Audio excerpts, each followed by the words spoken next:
Puspusan pa rin ang kampanya ng Philippine National Police o PNP laban sa illegal na droga sa kabila po ng COVID-19 pandemic. May report si Bernard Haujan. Rise and shine, Bernard.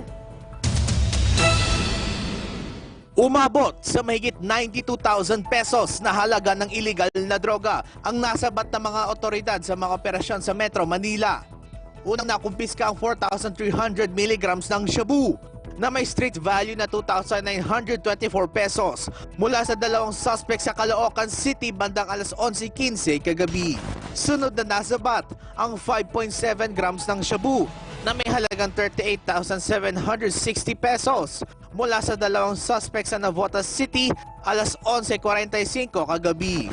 At sa Malabon City, na-recover ang 7.4 grams ng shabu na may halagang 50,320 pesos mula sa tatlong suspect pasado alas 3:40 kaninang madaling araw. Sasampahan ng kasong paglabag sa Comprehensive Dangerous Drugs Act ang mga nahuling suspect. Bernard Haujan para sa Bayan.